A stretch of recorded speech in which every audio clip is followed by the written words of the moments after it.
Heto nga pala yung mga kaganapan namin nung Sabado. At dahil nga weekend, day off ng asawa ko, kaya eto, pupunta ulit kami sa beach para makapag-family bonding naman. Ganito talaga kami bilang isang family na naninirahan dito sa abroad or dito sa Abu Dhabi.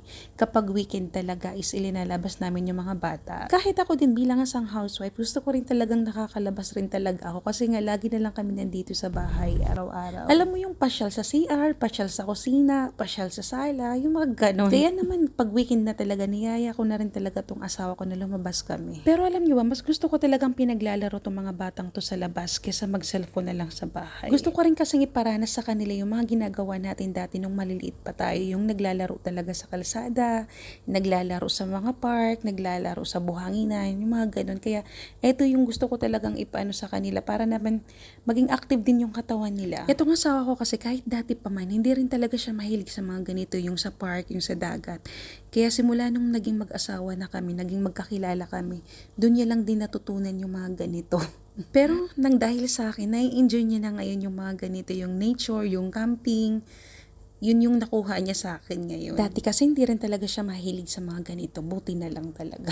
Laking Maynila kasi siya kaya hindi siya sanay sa mga bukid-bukid, sa mga dagat-dagat. Kaya ako kasi sa probinsya kasi ako lumaki kaya ito yung mas gusto ko. Ito kasi yung kinalakihan kong environment. Anyway, napakwento nga rin na naman pala ako dito. Kaya ito, nandito nga rin pala kami sa Al Batin Beach dito sa Abu Dhabi. First time namin makapunta dito. Ganda. Sarap ng hangin.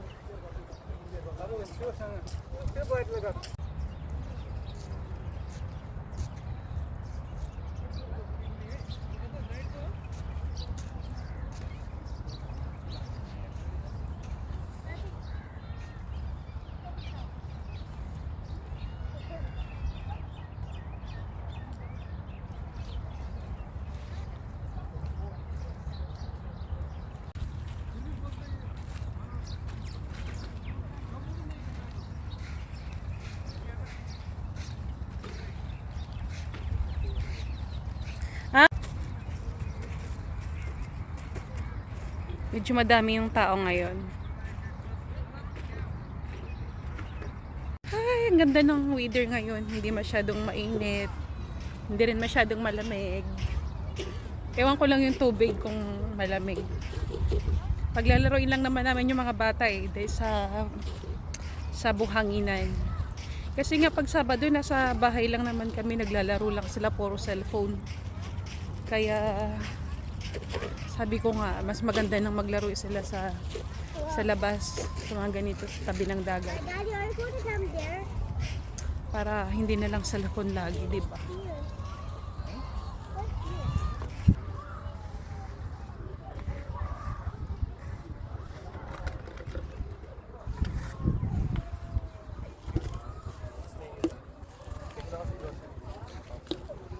Okay. Daddy, can you buy us juice? Look at me, guys. Are you happy? Yan, hindi puro cellphone.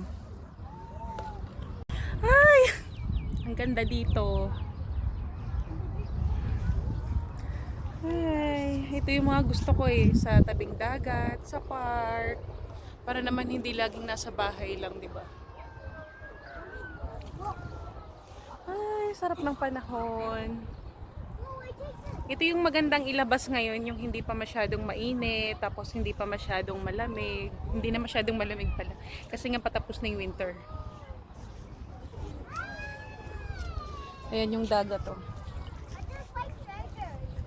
Ah, malamig pala yung tubig.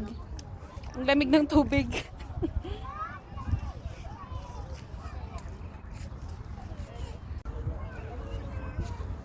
Ano kayang meron dito sa mga bato nila? Grabe. Baka may shell Nakakamiss din yung buhay probinsya. Ganito sa amin sa dagat.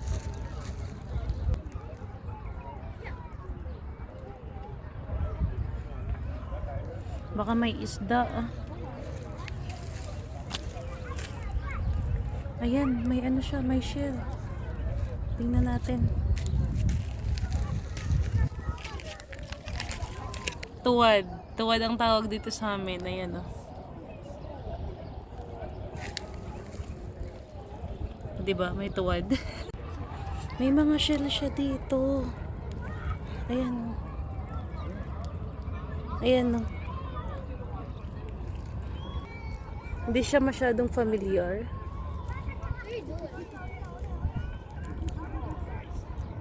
Yun. Dad, can I have popcorn? There's cat! Tig nakuha ko.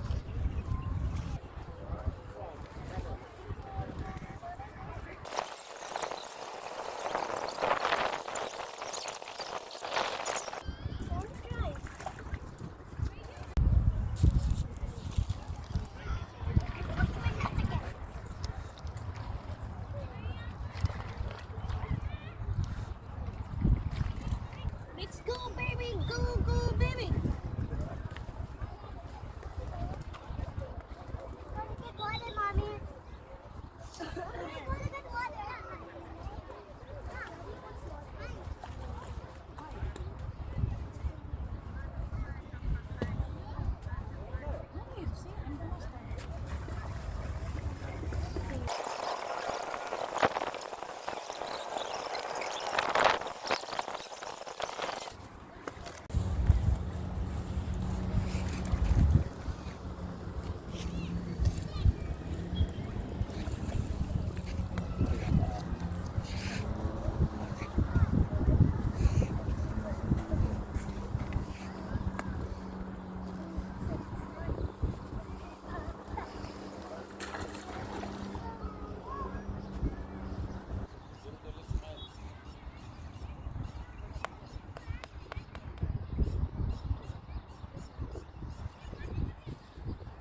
Ay, medyo madilim na dahil nga naggagabi na siya.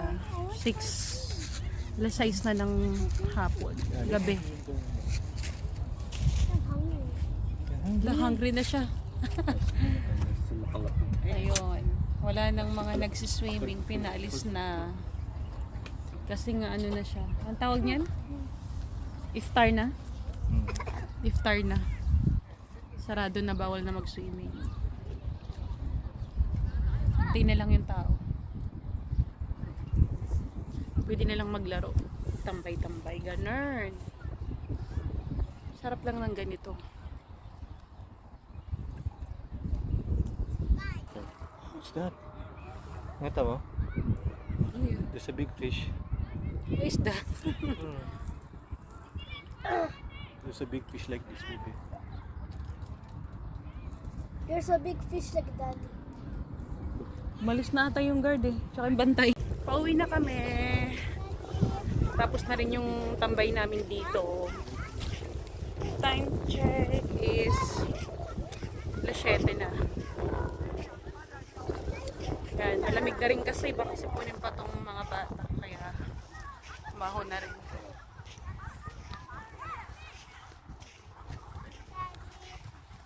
Hey, baby!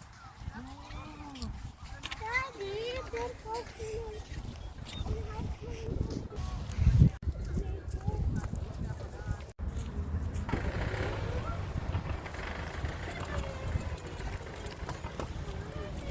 Dito na kami sa sasakyan.